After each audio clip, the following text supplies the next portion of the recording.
Y vamos a partir hoy, la mañana de Agricultura, con un entrevistado y uno de los candidatos presidenciales que va a estar en la papeleta el 16 de noviembre. Johannes Kaiser, diputado, candidato presidencial del Partido Nacional Libertario, está con nosotros acá en el estudio. Le van a pasar el cafecito, pásenos más, Marquito, con toda la confianza. Estamos en vivo, así se hace. ¿Cómo está, diputado? Mire, echándole para adelante porque para atrás no cunde. No, y con café funciona mejor, ¿o no? Sí, dicen algunos. No, yo funciono solamente con café. No, Oye, no hay café no. Necesito si nos ayudan a prender el monitor del streaming, además para hacer el ajuste de la cámara. Diputado, ayer yo decía, claro, tuvieron Te Deum evangélico, estábamos hablando además de las encuestas fuera de micrófono. ¿Cómo estuvo este encuentro ahí en el Te Deum? Porque se ha hecho harta cuestión del debate que se dio con la comunidad evangélica a partir de proyectos que están en el Congreso, eutanasia, aborto, que pretende entrar a discutirse además de manera urgente por parte del gobierno. ¿Cómo estuvo ese encuentro además con el resto de los candidatos? Bueno, en primer lugar, a mí me pusieron el lado de los diputados, así que tuve una posibilidad de encontrarme con Evelyn. El resto de los candidatos creo no vi a Parisi, no vi a Mike Nichols, Meo o José Antonio. No fueron. Creo que no fueron, no puedo certificarlo. Estaba la ex ministra Jara y estaba Evelyn Matei. A ellos los vi. Y bueno, y claro que tenía que haber iba a haber un encontrón, porque desde el punto de vista filosófico, lo que propone la Iglesia evangélica no tiene nada que ver con lo que propone este gobierno. O sea, el aborto libre. En la práctica, este gobierno está yendo incluso en contra de tabús que son más antiguos que el propio cristianismo.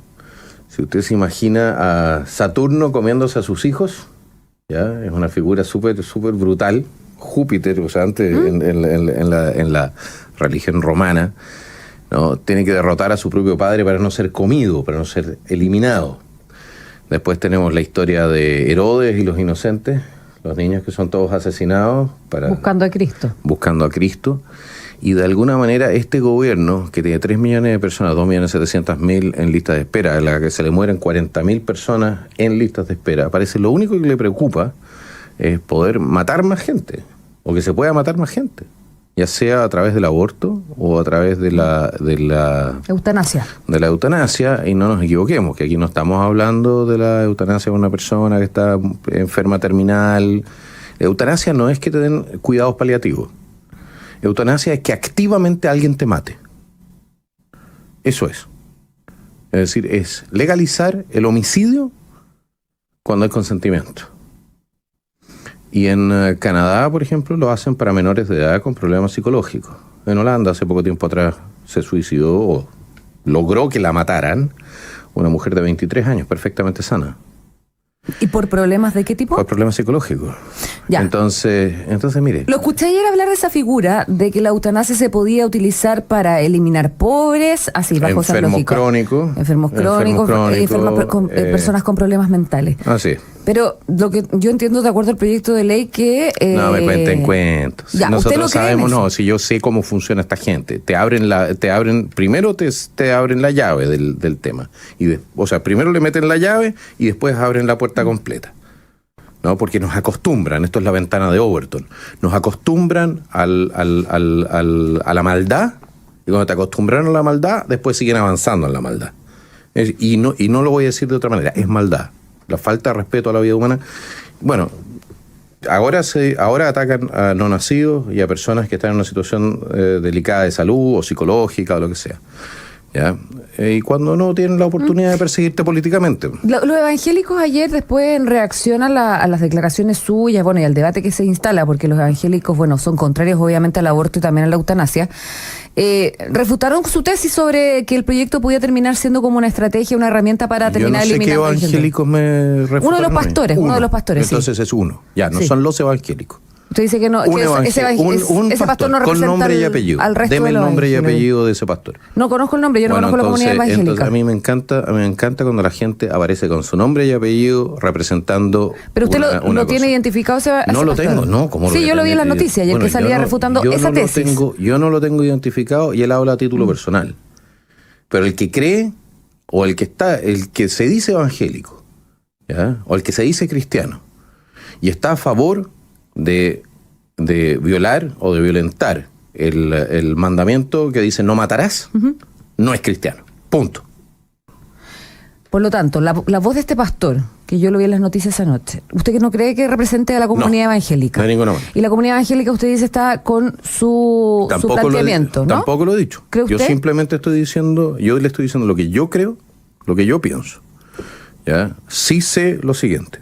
Si usted, como cristiano, está a favor del aborto o está a favor de la eutanasia, entonces está a favor del asesinato, entonces no está siendo cristiano. Oiga, diputado, y estos proyectos, bueno, está avanzando eutanasia, ¿no? Está avanzando rápidamente en el Congreso, y a abortos se le pone urgencia por parte del gobierno. Sí, muy preocupados de matar gente en vez de evitar de que nos anden matando la gente del Tren de Aragua, en vez de evitar sí, que la tasa de homicidios siga disparada. No. Y por lo demás, interesante que en un país donde tú tienes todo tipo de métodos anticonceptivos, entonces tengan que meter el aborto libre. Y más encima en un país que tiene un problema dramático de tasa de nacimiento. Sí, pues a la baja. No a la baja. Nosotros tenemos una de las tasas de nacimiento más bajas del planeta. Eso significa que en 20 o 30 años más este país podría colapsar por falta de habitantes. De niños. Oiga, pero lo que le quería preguntar es que más allá del debate valórico y el debate cristiano que se puede plantear, o el debate filosófico que se puede plantear sobre aborto, eutanasia, el gobierno le pone urgencia al proyecto de aborto, en que lo que para algunos ha sido leído como una jugada, ¿no? Porque en definitiva le pone urgencia a un proyecto que muchos dicen es inviable en el Parlamento, sí, que no va a salir, pero en momentos electorales. Y esto lo anunciaron el año pasado en la cuenta pública. ¿Por qué cree usted que finalmente el gobierno incurre en esto? Mire, en primer lugar, pues este gobierno es un gobierno inmoral. No ha cumplido con ningún parámetro moral que uno hubiese esperado de un gobierno, ¿ya? O sea, si nosotros vemos, este es probablemente el gobierno más plagado de escándalos de todo tipo que hayamos visto jamás. Y la verdad es que nos han ido acostumbrando hasta tal punto en que ya han normalizado, lo que han hecho ha sido normalizar la delincuencia dentro del propio Estado. Eso es lo que hemos visto. Y no me sorprende para nada que gente que no tiene remilgos morales en muchas materias no las tenga tampoco cuando se trata del asesinato de no nacidos. Para nada. Mire, quiero decir una cosa, cuando se habla de la agenda valórica, claro, nos quedamos con el tema del aborto, de la eutanasia, pero esto es mucho más amplio. La agenda valórica es lo que terminó mostrando la izquierda cuando sacó la bandera chilena del traste. La agenda valórica tiene que ver con nuestro respeto por la propiedad privada, por los bienes públicos y privados, la forma de comportarse en público, el hecho de pagar el boleto de micro, del metro, tiene que ver con la disposición a decir la verdad o a pagar un precio por mentir. Este gobierno es un gobierno, pero que ha mentido de manera sistemática y permanente. Entonces, ¿qué es lo que sucede? Cuando aquí yo creo que estamos teniendo un tema reduccionista con lo que es la agenda valórica. La agenda valórica, y a lo que ha ido a destruir este gobierno, y por lo demás también cuando fueron oposiciones, gobiernos anteriores, ¿ya?, ha sido la misma columna vertebral que permite que la sociedad funcione. Es decir, lo bueno, lo hermoso, lo verdadero. Incluso, y con complicidad de la derecha, nos han obligado a aceptar o a tolerar, o nos han obligado legalmente a mentir. Como por ejemplo cuando nos obligan a decir que una persona, ¿ya?, que es de sexo masculino es una mujer. O al revés. Ok, a lo que voy yo es por qué el gobierno le pone urgencia a un proyecto que es inviable en momentos electorales. ¿Usted cree que es una estrategia, una forma de inmiscuirse en la campaña presidencial con el propósito de esto, de poner en cuestión debates que dividen de una u otra manera también a la sociedad? Eutanasia es un proyecto que al menos de acuerdo a las encuestas tiene cierto respaldo. Bueno, yo creo que tiene respaldo entre otras cosas porque la gente no sabe para qué se usa. La gente no sabe que en Canadá uno de los argumentos para impulsar la eutanasia fue que generaba ahorro fiscal porque la gente entonces la mataba y no tenía que pagar las pensiones o reducías el costo de salud. La gente no lo sabe eso. ¿Por qué? Porque en Chile tenemos el complejo de Rapa Nui y creemos que somos el ombligo del mundo. Y en ese sentido no miramos hacia afuera, no vemos las experiencias comparadas. Pero les voy a decir una cosa, esta vez les vamos a dar la pelea y les vamos a explicar al pueblo de Chile qué es lo que realmente quieren. Porque, a ver, tengamos claro, si tú tienes una tasa de natalidad de 1,17, que es lo que tenemos en este momento por ahí, ¿ya? Y sabes que no vas a poder pagar las pensiones, y sabes que no vas a poder pagar el sistema de salud, en el caso del colapso poblacional, ¿de acuerdo? Entonces, claro que abres la ventana a la eutanasia. Sí, y podría ser interpretado lo mismo también con la ley de aborto, bueno, primero en 3 causales, ¿no? Que fue respaldada y que está vigente en nuestro ordenamiento jurídico. Y avanzar a una ley de aborto también pretendería ir como por esa misma línea, según usted. La ley de aborto lo que quieren es simplemente abrir la ventana para la ley de aborto libre. Yo no sé cuál es su problema con las guaguas no nacidas en este gobierno. Pero literalmente esto es Herodes. ¿Ah? Esto es Herodes, o sea, a ese nivel de maldad. Esto es malo, punto. Esto no es un tema de discusiones que vamos a discutirlo, no. El señor presidente está proponiendo matar guaguitas, punto. Independiente de la semana, ¿no? Independiente de la semana de gestación, que es uno de los argumentos del esto no es usted no me puede hablar después de que existe la píldora al día después, de que existen todo tipo de métodos anticonceptivos. Usted no me puede venir a hablar del aborto como método anticonceptivo. ¿Usted lo ve como eso, como un método anticonceptivo? Pero si eso es lo que están proponiendo. Oiga, y por diputado, lo demás, no olvidar una cosa. En el caso de la causal por violación, en el 92% de los casos no hay denuncia contra el violador. 1.300 y tantos casos. Y pongámonos en la situación de que efectivamente fueron embarazos resultado de una violación. Hay 1.300, por lo menos 1.300 violadores circulando que nadie los ha perseguido judicialmente. Oiga, diputado, avancemos un poco en los otros temas. Súper clara su postura además respecto del debate de aborto y de eutanasia. Lo que me gustaría preguntarle también, y lo comentábamos muy rápidamente antes de entrar a la entrevista, es la encuesta. Ayer tuvimos una verdadera, no sé, una explosión de encuesta. ¿Para qué le hablo? Para el Ciudadano, pues Criteria, Cadem. Bueno, los números más o menos siguen siendo los mismos, ¿no? Bueno, 2 puntos más, 2 puntos menos, más o menos varían todas en cierta a ver, razón, ¿no? Usted estaría en tercer, cuarto lugar, ¿no? No, cuarto, quinto, por ahí. Porque Evelyn Matei está en el tercero. Si fuese Kast por la academia primero, estaría octavo. Ya, pero ¿por qué? Eso me decía usted que... Porque usted, claro, usted cuestiona y refuta los resultados de la encuesta y la credibilidad de estas. No, yo a estas alturas, a ver, como dicen los gringos, engáñame una vez y la culpa es tuya. Engáñame 2 veces y la culpa es mía. Aquí llevamos 10 años con las encuestadoras dando la hora, pues. 10 años. Miren las últimas 3, 4 elecciones. Las encuestadoras llevan mucho tiempo cometiendo errores graves. Y a la hora de las elecciones, entonces hay, qué sorpresa. La última vez... Las derrotas son las derrotas son la encuesta. Qué sorpresa. Pero no es verdad, no son sorpresas. ¿Por qué? Porque tú tienes, a través de las encuestadoras, tú puedes manipular la opinión pública y la intención de voto. Y eso es un fenómeno que en la ciencia política se llama bandwagon. ¿Ya? Que son aquellos que se suben al carro del ganador, o del que se percibe como ganador. El que va liderando la encuesta. Pero también al que se percibe como el underdog. También existe ese fenómeno. Entonces, hay gente que efectivamente puede tener una tentación, porque estamos hablando de poder político, ¿ya?, para manipular el tema. Y tú te vas dando cuenta que acercándose a la elección, entonces la semana antes empiezan de repente, hay correcciones de 10 puntos. No.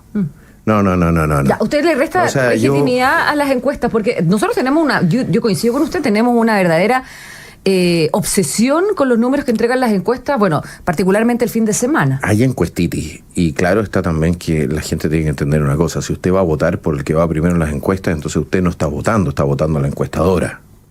¿Ya? Si usted tiene que ponerse, formarse su propia opinión y defender, o votar por aquello que le parece correcto. Ahora, yo diría que hay algunas encuestas que parecen más consistentes en el tiempo que otras. ¿Ya? Hay algunas nosotros hacemos propias porque no podemos confiarnos y no podemos fiarnos de la ¿Y sus números qué le dicen? Pero nos están dando entre 12 y 13 puntos, un poco más, un poco menos, tasa de... ¿Cuarto lugar más o menos? Sí, ese no es el punto. El punto es que cuando te dicen que usted está con 6%, en la práctica te están ninguneando completamente. Por lo demás, recordar que a José Antonio le hicieron lo mismo hace 2 elecciones atrás. ¿Y qué es lo que decían? No, Sebastián Piñera podía ganar en primera vuelta, si solamente José Antonio se bajaba. ¿A usted le pasó? Una manipulación asquerosa, una manipulación asquerosa de lo que es la opinión pública, y yo creo que aquí hay una falta de respeto también respecto del público, y las encuestadoras y los encuestadores, las personas que están detrás de esto, debiesen hacerse cargo personalmente, ¿ya?, del desprestigio que están generando una actividad que en sí misma debiese tener un poco más de bueno, y en base seriedad. En esas mismas encuestas, en algún minuto también se habló sobre la posibilidad de que usted se bajara de la carrera presidencial antes de inscribirse, porque claro, y en algún minuto fue José Antonio Casta, que también se le dijo, porque no se baja si Johannes Kaiser aparece, irrumpe y lo opta derechamente. ¿Se acuerdan en algún minuto? Sí, pero fue una o dos voces. Ya, pero se acuerda que en algún minuto sí, estuvo también esa discusión. Usted me dice una o dos voces, pero se instala el tema de alguna u otra manera, y su posibilidad de bajarse también estuvo de acuerdo a lo que decían algunos analistas. ¿Cómo recibe usted también ese sube, baja, ese sube, baja? Pueden ser algunos con algunos intereses. No sé cuántos independientes analistas. Por eso le pregunto. Esa encuestita que usted también dice, sí. ¿Cómo se combate también, estando ya, ¿cuántas semanas nos quedan para la elección presidencial del 16 de noviembre? 8. Sí, más o menos. Y entendiendo que después del 18 esto comienza a decantar rápidamente. Mire, yo le voy a decir una cosa. Yo creo que nosotros tenemos todavía los debates abiertos. Yo creo que en el último debate hizo un buen papel. ¿Le acomoda usted esa cancha, el debate? Sí, me acomoda mucho porque yo sé y yo creo en lo que digo. Entonces no ando haciendo cálculos como otros de qué es lo que puedo decir y qué es lo que no puedo decir. Usted puede estar de acuerdo conmigo o puede estar en desacuerdo conmigo, pero por lo menos tiene absoluta certeza de que lo que yo digo es lo que pienso. ¿Ya? Y yo creo que esa es la manera también en un sistema democrático de mostrarle respeto al ciudadano. Porque el ciudadano, porque no le estoy vendiendo humo, no lo estoy vendiendo, no lo estoy, ¿cómo se dice esto? No soy un fraude político, en el sentido de que te ofrezco una cosa y después te entrego otra. ¿Ya? O sea, eso las estrategias y tácticas que en democracia hacen tanto daño a la propia democracia, ¿ya? Creo que en algún momento llegan también a su límite de expansión. Y es ahí donde se empiezan a ver los gallos. Le pregunto si le acomoda el tema de los debates, porque en definitiva también dentro de los análisis, las conversaciones que se pueden hacer después del debate, hubo gente que se sorprendió con su figura. Porque puede que haya existido a lo mejor una caricatura también sobre su forma de ser, sobre su pensamiento, sobre sus propuestas. Mira, yo diría no puede, es así. Si los medios de comunicación tradicionales, la verdad es que nosotros nos tenían bastante invisibilizados. Hablaban de nosotros, pero no con nosotros. ¿Ya? Y por lo demás lo hacían figuras que tenían sus propios intereses políticos y tenían sus propias alianzas. Y eso sucede hasta cierto punto y sigue sucediendo hasta el momento. Entonces, ¿qué quiere que le diga? Es parte del juego, yo no voy a andar llorando por eso. Hay varios debates que quedan. Entiendo que queda el de Anatel. Anatel, Archi. Archi, muy importante. El del Archi yo creo que es uno de los más importantes y creo que un tercero. Ya, y se están evaluando, me imagino, otros debates también, y hay otros programas de televisión que también están en desarrollo, sí, ¿no? Creo que tiene Megavisión también en este, ¿cómo era?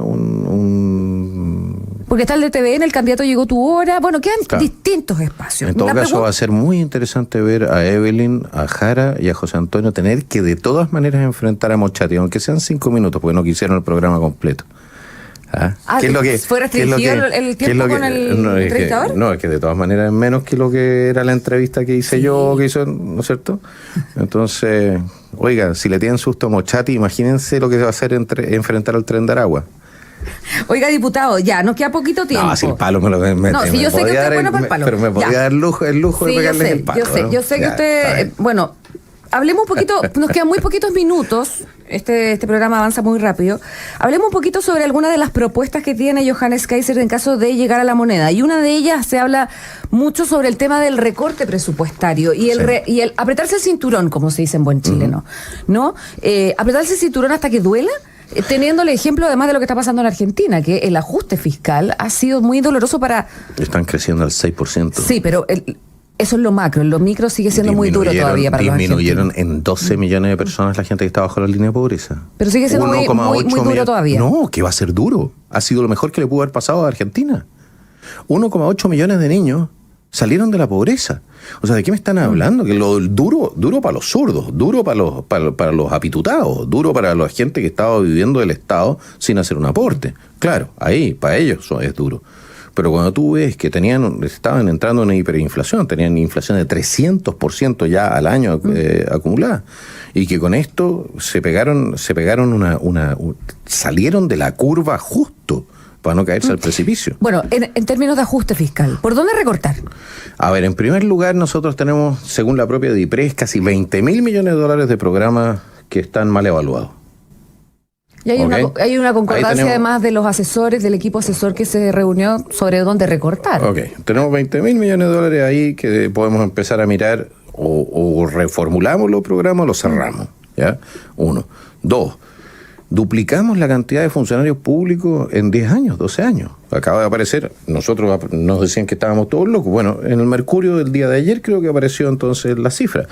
Son entre 8 y 12 mil millones de dólares que se están gastando hoy día, más que lo que se gastaba hace 10 años atrás solamente en funcionarios públicos. Y nadie me puede decir a mí de que haya mejorado el servicio público o el Estado. ¿El Estado esté más eficiente? No, de ninguna manera, en ninguna parte. ¿Ya? Y ninguno de esos funcionarios públicos son carabineros, o sea, no es que hayamos aumentado nuestro músculo tampoco. ¿Ya? Y ya el 2012 nuestro Estado tampoco estaba, digámoslo así, listo para correr una maratón. Entonces, tenemos eso, tenemos la reducción de ministerios, tenemos la reducción de subsecretarías. En la práctica es la reducción de gasto político, ¿de acuerdo? ¿El aparato? Del aparato. ¿Pero de 25 a 9? De 25 a 9. ¿Por qué? Porque necesitas consolidar. Si lo que necesitas es una administración más eficiente. ¿Cuál sacaría? No, es que no es un problema de sacar. Mira, o absorber, o fusionar. Absorber. Economía, energía, agricultura, minería, medio ambiente. Los sectoriales. Claro, los sectores. Si tú... tenemos economía, ¿no es cierto? ¿Por qué voy a tener un subministerio o ministerios que son sectoriales de cada área? Me sale muy caro y me genera entonces una permisología que no conversa la una con la otra. ¿De acuerdo? Ese es uno de los grandes problemas que tenemos, que los ministerios están peleando por sus propias cuotas de poder, ¿ya? Respecto de otros ministerios. Después tienen infraestructura. El Ministerio de Infraestructura, donde queremos concentrar minería, transporte, obras públicas, vivienda, bienes nacionales. ¿Ya? Con eso, pucha que se hace más fácil la construcción, se hace más fácil el generar vivienda social. ¿Me explico? Después tienes educación, creo que era educación, trabajo, mujer, ciencia. Aglutinar, básicamente. Hacer una rearquitectura. Exactamente. ¿Por qué? Porque tú tienes que ser capaz de generar programas de gobierno que vean más allá de lo que es solamente el detalle. Es decir, porque los problemas son multifactoriales. Y los programas sociales, que ahí es donde también se ha concentrado el debate sobre la necesidad del ajuste fiscal, de cumplir la meta fiscal, pero también... Bueno, no dejar de tenderle la mano a quienes lo necesitan. Sí, pero vamos por parte, como decía Jack el Destripador. Primero, lo urgente. Es decir, primero redirigimos recursos a seguridad y a salud. Y no puedo tener 2.700.000 personas en lista de espera, 40.000 muriéndose en lista de espera, y dedicar plata, entonces 300 millones de dólares a tickets, o no sé cuánto fue que dedicaron a tickets para ir al teatro. Porque no estoy siendo razonable. No es razonable que yo la plata que me debiese gastar entonces en la atención al paciente, me la esté gastando entonces en obras de teatro. Porque hay cosas que son importantes y hay cosas que son urgentes. ¿Se entiende, sí? ¿De acuerdo? Y en ese sentido es que vamos a trabajar. Lo otro es, no puede ser que nosotros nos estamos gastando en Carabineros 1.300 millones de dólares. ¿Y qué pasa para que la gente se haga una idea. El presupuesto total de la nación son casi 88, 90 mil millones. Y nos estamos gastando 1.300 millones. Con la crisis de seguridad que tenemos, nos estamos gastando 1.300 millones de dólares en Carabineros. ¿A usted o sea, ¿dónde están las prioridades? Sí, yo lo entiendo, diputado, pero para ir cerrando, el famoso tema, ¿no?, de la paz social, que implica también... el cambio de gobierno. Muchos han hablado sobre la posibilidad de que un gobierno de oposición al actual gobierno, o sea, cualquiera de los candidatos, menos Marco Enrique, que llegase a la moneda, tenga este desafío de garantizar la paz social precisamente por esto. Bueno, la guerra social, ojo, pues, contra la paz social, no sé, la guerra social, es una arma política de extrema izquierda. Y yo no voy a dejar satisfecho a la extrema izquierda, nunca, mientras no seamos Venezuela. Entonces no estoy dispuesto a ir a sacrificar la legalidad, el imperio de la ley, la constitución o lo que sea a la extrema izquierda. Si la extrema izquierda pretende entonces generar violencia nuevamente, les vamos a aplicar la ley. Punto. Esa es la paz social que yo conozco. Y no solamente, y no a la gente que anda dejando la escoba en la calle, no, a los que coordinen y organicen. Se les va a aplicar, los vamos a buscar, vamos a generar las estructuras de inteligencia, los vamos a buscar y les vamos a aplicar la ley de seguridad interior del Estado. Y van a lamentar el día en que le alzaron la mano a la voluntad democrática del pueblo de Chile. Queremos agradecerle mucho al diputado Johannes Kaiser, candidato presidencial del Partido Nacional Libertario.